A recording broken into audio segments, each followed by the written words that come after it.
नमस्कार, news update में आप सभी का स्वागत है। मैं हूं आपके साथ मधु। तो चलिए बढ़ते हैं खबरों की ओर।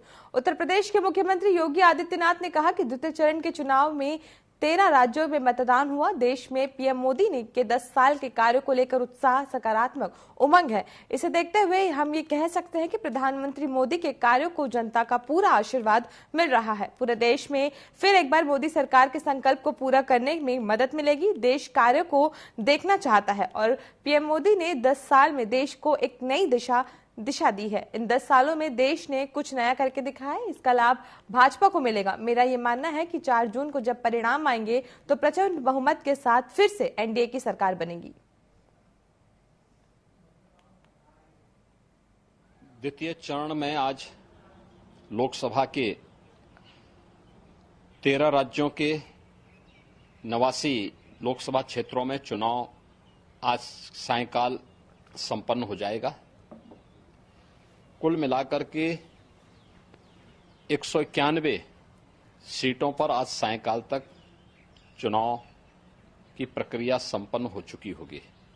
देश के अंदर जो उत्साह है, देश के अंदर लोगों के मन में मोदी जी के 10 वर्ष के कार्यों को लेकर के जिस प्रकार की उमंग है, एक सकारात्मक माहौल है, उसको देखते हुए हम कह सकते हैं कि प्रधानमंत्री मोदी जी के कार्यों को जनता जनार्दन का पूरा आशीर्वाद प्राप्त हो रहा है और पूरे देश के अंदर फिर एक बार मोदी सरकार के संकल्प को पूरा करने में मदद मिलेगी। देश कार्य को देखना चाहता है और मोदी जी ने 10 वर्ष में देश को एक नई दिशा दी है। 10 वर्ष का उनका एक कार्यकाल देश भारत के स्वतंत्र भारत के इतिहास का यह एक स्वर्णिम युग है, स्वर्णिम कार्यकाल है। हर एक सेक्टर में देश ने कुछ नया करके दिखाया है और भारत आज दुनिया के अंदर एक धमक के साथ, तेजी के साथ बढ़ती हुई अर्थव्यवस्था के रूप में भी स्थापित हुआ है। इसलिए उसका लाभ भारतीय जनता पार्टी को प्राप्त होगा। नाथनगरी में शुक्रवार को पीएम नरेंद्र मोदी और सीएम योगी आदित्यनाथ ने भव्य रोड शो में जन समुद्र उमड़ पड़ा। इस दौरान लगभग 1.5 किलोमीटर के रोड शो के किनारे दोनों तरफ पैर रखने तक की जगह नहीं थी। बरेली में लोकसभा प्रत्याशी छत्रपाल सिंह गंगवार के पक्ष में वोट की अपील करने के लिए निकले प्रधानमंत्री और मुख्यमंत्री ने रोड शो राजेंद्र नगर स्थित स्वयंवर बैंक्वेट हॉल से शुरू होकर शिवाजी चौक होते हुए डीडी पुरम चौराहा स्थित शहीद चौक तक चला। इस दौरान पीएम मोदी और सीएम योगी ने सड़क के दोनों ओर खड़ी जनता का पार्टी सिंबल लेकर हाथ हिलाकर अभिवादन किया।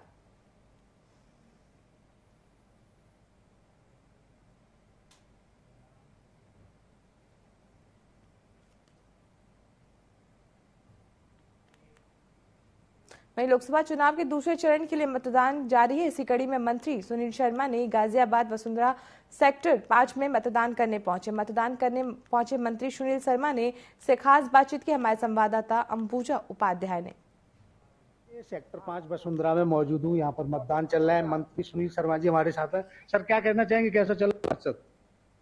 अभी यहाँ 20% के आसपास हो गया है और मुझे उम्मीद है जिस प्रकार लोगों में उत्साह और उमंग है कि भारी मतदान होगा जी। लेकिन सर, पिछले चुनावों में अधिकतर देखा जाता था कि चुनाव आयोग की तरफ से सेल्फी पॉइंट वगैरह लगाए जाते थे। ऐसी कोई व्यवस्था नहीं? अभी आयोग का विषय है, इस पर हम नहीं कह सकते। तो ये थे हमारे साथ में सुनील शर्मा, जो कि मंत्री और विधायक भी साहिबाबाद से, और इनका कहना है कि यहाँ पर जो 80% है जो गाजियाबाद अपना मतदान निकाह करने के लिए अपने अपने घरों से निकल रही है। मैं उपाध्याय, टीवी 24 गाजियाबाद। उत्तर प्रदेश के मुख्यमंत्री योगी आदित्यनाथ ने कहा कि जब भी कांग्रेस, सपा या इंडी गठबंधन से जुड़े दूसरे दल जब भी चुनाव हार में होते हैं तब वो हार का ठीकरा ईवीएम पर फोड़ने का प्रयास करते हैं। 2014 से लगातार आप ये बात सुन रहे होंगे। पिछले साल हिमाचल प्रदेश और कर्नाटक में कांग्रेस की सरकार बनी। क्या ये बैलेट पेपर से बनी थी? 2009 में केंद्र में यूपीए की सरकार बनी थी। क्या ये बैलेट पेपर से बनी थी? कांग्रेस और उसके सहयोगी दल देश को गुमराह करने की कोशिश कर रहे हैं। जो लोग आज ईवीएम को नकार रहे हैं वही लोग हैं जो बैलेट लूटने का काम करते थे।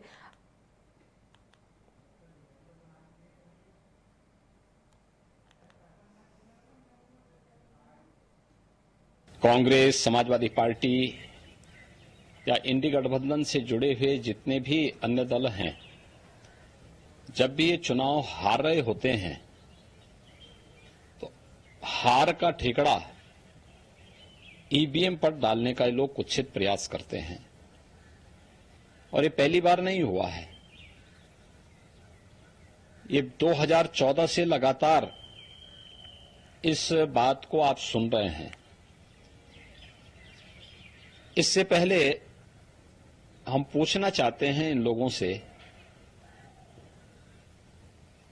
कि गत वर्ष हिमाचल प्रदेश और कर्नाटक में कांग्रेस की सरकार बनी, क्या वो बैलेट पेपर से बनी थी? 2009 में यूपीए की गवर्नमेंट सेंटर में बनी, क्या वो बैलेट पेपर से बनी थी? 2004 में यूपीए की गवर्नमेंट देश के अंदर बनी। 2018 में राजस्थान, मध्य प्रदेश और छत्तीसगढ़ में कांग्रेस की सरकार बनी। दिल्ली के अंदर आम आदमी पार्टी की सरकार बनी और पंजाब के अंदर सरकार बनी, क्या वह बैलेट पेपर से बनी थी? यानी ये सभी चीजें दिखाती हैं कि कांग्रेस देश को गुमराह करने का प्रयास कर रही है और उनके सहयोगी दलों के लोग भी देश को गुमराह करने का प्रयास कर रहे हैं। अपनी हार का ठिकड़ा ईवीएम पे डालना चाहते हैं। मैंने जितना भी नाम लिया ये सभी ईवीएम से बनी हुई सरकारें हैं। स्वस्थ लोकतंत्र में हर एक मतदाता को अपना वोट पोल करने का अधिकार है। जो लोग ईवीएम को आज नकार रहे हैं, ये वही लोग हैं जो बैलेट लूटने का काम करते थे। खबर झांसी की वीरांगना लक्ष्मीबाई रेलवे स्टेशन पे की है, जहां रेलवे स्टेशन के बाहर चल रही प्रीमियम पार्किंग में गाड़ी पार्क करने आए मध्य प्रदेश के रहने वाले एक युवक के साथ पार्किंग के 10-15 लोगों ने लाठी डंडे से जमकर पिटाई कर दी, जिससे उसके सिर पर गंभीर चोट आई। वहीं पीड़ित ने घटना की सूचना जीआरपी पुलिस से करते हुए कानूनी कार्रवाई करने की मांग की है। वहीं पीड़ित ने रेलवे स्टेशन के बाहर पार्किंग में लगे सीसीटीवी फुटेज को सार्वजनिक करने की मांग की है, जिससे पार्किंग की आड़ में नशे में धुत दबंगों की करतूत उजागर हो सके।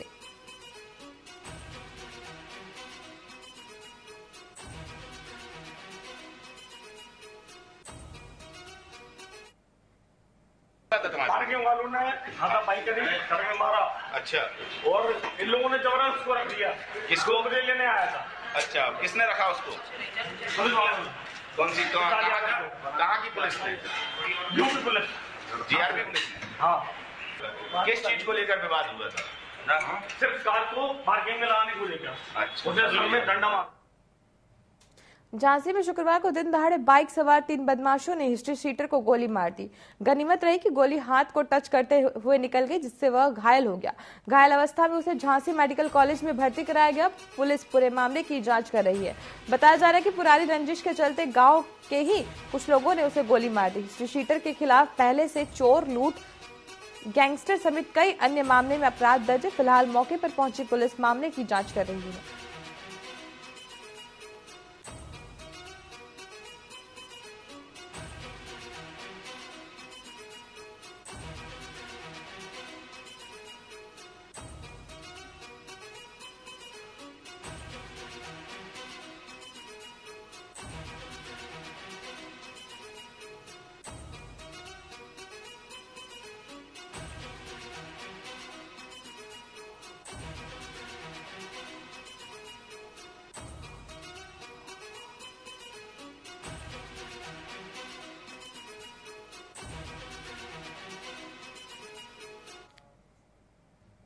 लोकसभा चुनाव के दूसरे चरण के 88 सीटों पर मतदान संपन्न हो चुका है। इस चरण में राहुल गांधी और हेमा मालिनी समेत कई दिग्गजों की प्रतिष्ठा दांव पर लगी है। वहीं मध्य प्रदेश में सतना, रीवा, दमोह, खजुराहो, टीकमगढ़ और होशंगाबाद सीट पर वोटिंग हुई। इस दौरान मतदाताओं में जमकर उत्साह देखने को मिला। मध्य प्रदेश के दूसरे चरण में 6 सीटों पर 58.35% वोटिंग हुई। वहीं छत्तीसगढ़ में भी दूसरे चरण के लिए 3 लोकसभा सीटों पर राजनांदगांव, महासमुंद और कांकेर में मतदान खत्म हुआ। तीनों सीटों पर 72.51% मतदान हुआ है।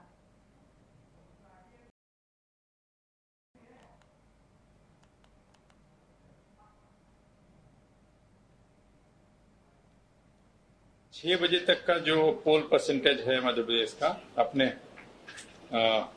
6 जो पार्लियामेंट्री कॉन्स्टिट्यूंसीज हैं, वो अभी जो रिपोर्ट है उसके हिसाब से 58.35 है। 58.35। इसमें टीकमगढ़ 59.79, दमोह 56.18, खजुराहो 56.44, सतना 61.87,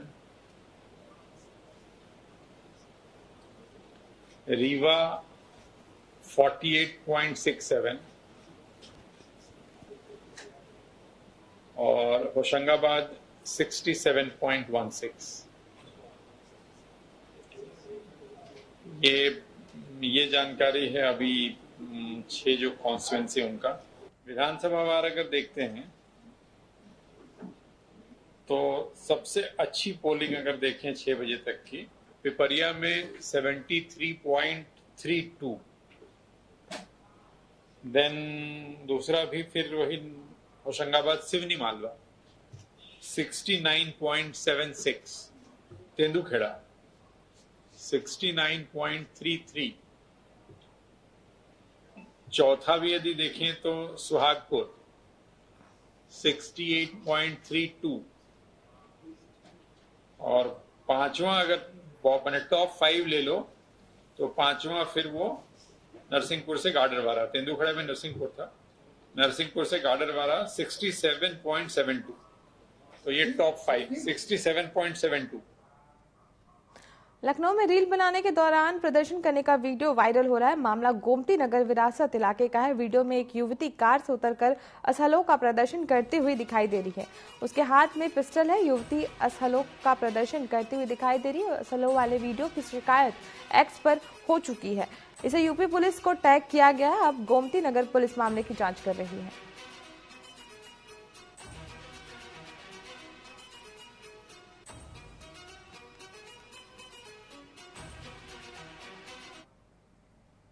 उत्तर प्रदेश के मुख्यमंत्री योगी आदित्यनाथ ने कहा कि एक तरफ सबका साथ सबका विकास के नारे के साथ भाजपा और एनडीए है और वहीं दूसरी तरफ कांग्रेस सपा इंडी गठबंधन है। कांग्रेस ने 1947 से लेकर देश का विभाजन करा है, पहले देश को बांटा और अब कांग्रेस अपने घोषणा पत्र में ये काम कर रही है। हम भारत की संपत्ति का सर्वे कराएंगे। अगर आपके बाप दादा ने 4 कमरों का घर बनाया है तो आप 2 कमरों में रहो और 2 कमरे कांग्रेस और सपा के अधिकारियों में चला जाएगा। पहले देश को बांटा, आज आपकी संपत्ति को बांटने की साजिश ये लोग कर रहे हैं।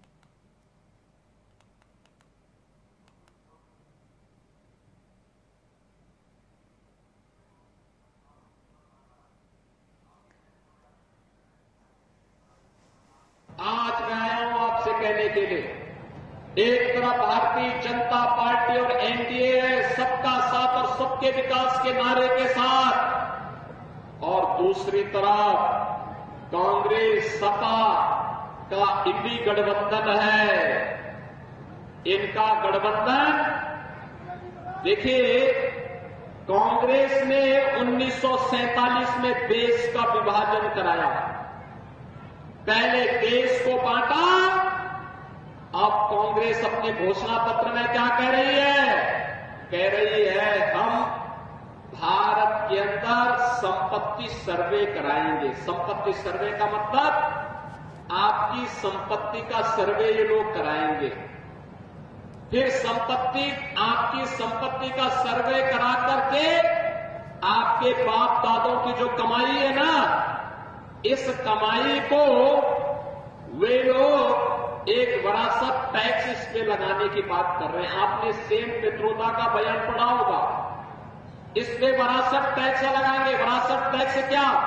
अगर आपके बाप दादों ने 4 कमरे का घर बनाया है तो कहेंगे तुम 2 कमरे में रहो, 2 कमरे कांग्रेस या सपा के लोगों के अधिकार में चला जाएगा।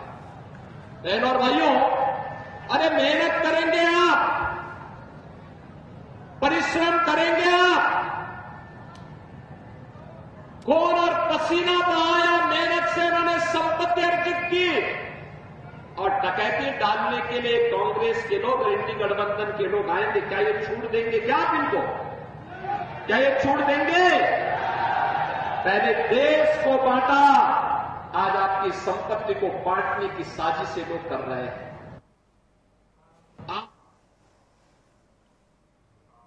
दिल्ली में आज कांग्रेस केंद्रीय चुनाव समिति की बैठक होने वाली है। बैठक में प्रत्याशियों के नामों पर चर्चा होगी। उम्मीद की जा रही है कि आज की बैठक के बाद कांग्रेस के बचे हुए सीटों पर उम्मीदवारों के नामों का ऐलान कर सकती है। बैठक में यूपी की अमेठी और रायबरेली सीट पर भी उम्मीदवारों के नाम को लेकर पार्टी फैसला कर सकती है। दरअसल बीते काफी दिनों से रायबरेली और अमेठी की सीट को लेकर सामंजस्य की स्थिति बनी हुई है। अमेठी से एक तरफ एक बार राहुल गांधी चुनाव लड़ चुका है, तो वहीं रायबरेली से प्रियंका गांधी के चुनाव लड़ने की अटकलें लगाई जा रही हैं।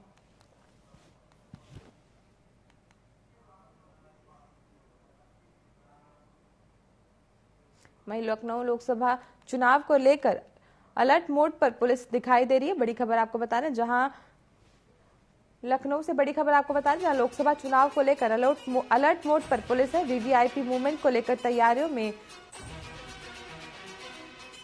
कमिश्नर ऑफ पुलिस जुटे हुए हैं। बता दें कि पुलिस के आला अधिकारी एसीपी पहुंचे, जहां नौबस्ता कार्यालय प्रधानमंत्री नरेंद्र मोदी की रैली को लेकर तैयारियों में पुलिस जुटी हुई है। तो बड़ी खबर आपको लखनऊ से बता रहे हैं, जहां लोकसभा चुनाव के मद्देनजर अलर्ट मोड पर पुलिस चली गई है। वीवीआईपी मूवमेंट को लेकर तैयारियों में पुलिस जुटी हुई है।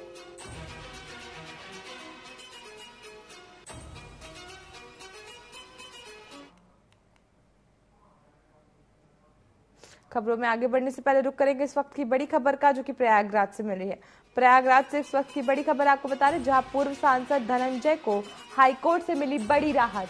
बड़ी खबर आपको बता रहे प्रयागराज से, जहां पूर्व सांसद धनंजय को हाईकोर्ट से बड़ी राहत मिली है। पूर्व सांसद धनंजय सिंह की जमानत मंजूर हो गई है। इलाहाबाद हाईकोर्ट ने इसे मंजूरी दे दी है। धनंजय सिंह की क्रिमिनल अपील पर हाईकोर्ट ने सुनवाई का फैसला किया था।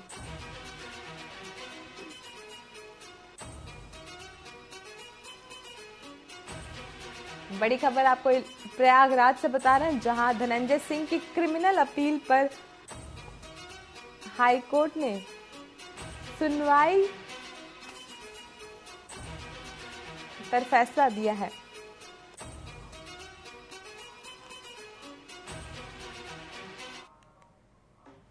चलिए अब बढ़ते हैं खबरों की ओर। महोबा के कचेरी में एक महिला पीआरडी कर्मी से एक महिला अधिवक्ता ने उसे ही बस्ते में जाकर मारपीट कर दी। महिला अधिवक्ता की पिटाई को देखकर अन्य अधिवक्ता जब उन्हें बचाने पहुंचे, तो उससे पहले न्यायालय सुरक्षा में तैनात पुलिस कर्मियों ने महिला होमगार्ड को सुरक्षित स्थान पर बंद कर दिया। इस पर अधिवक्ता पीआरडी कर्मी को बाहर निकालने की मांग करते हुए हंगामा करने लगे। घटना की सूचना मिलते ही कोतवाली पुलिस मौके पर पहुंची और इस दौरान अधिवक्ताओं और पुलिस के बीच भी नोकझोंक हो गई।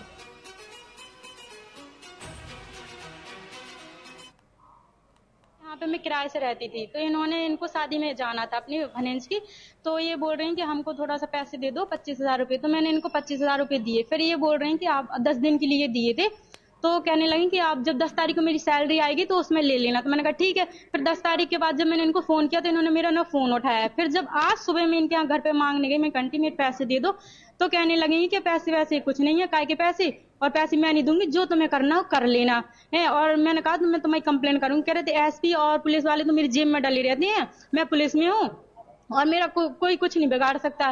तो मैं इतना सुन के मैंने कहा ठीक है कोई बात नहीं। मैं आई तो अपने बस्ते पे बैठ गई, मैं कचेरी आके बैठ गई अपना। फिर कचेरी में ये आई और मुझे गाली देने लगी और जाति सूचक शब्द बोलने लगी और कहने लगी तू जो करना तो कर ले, तू कौन सा केस की बात कर रही थी। और ये मुझे आई तो तुरंत मारने लगी।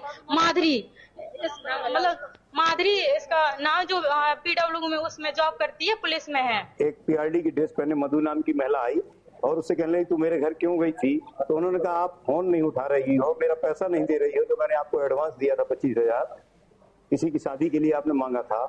तो कहने लगी कि तेरी हिम्मत की अमर्यादा, तो उसको गालियां दी। तो उसने कहा आप गालियां मत दीजिए।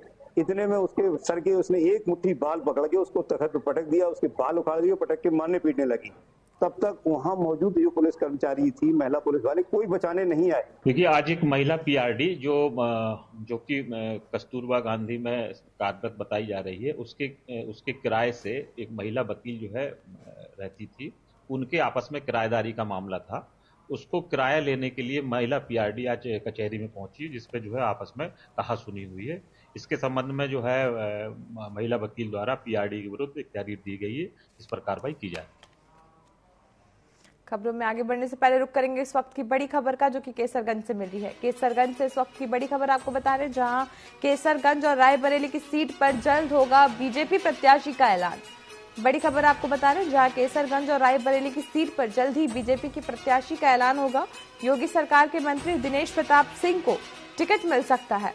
भाजपा रायबरेली से दे सकती है टिकट।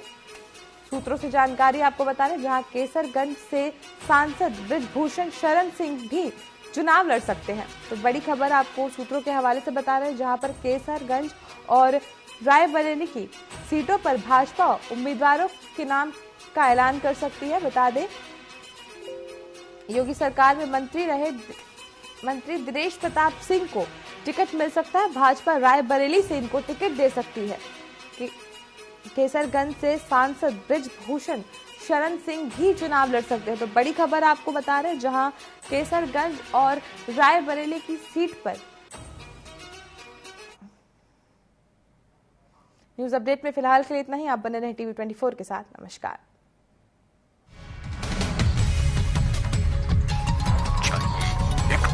सच का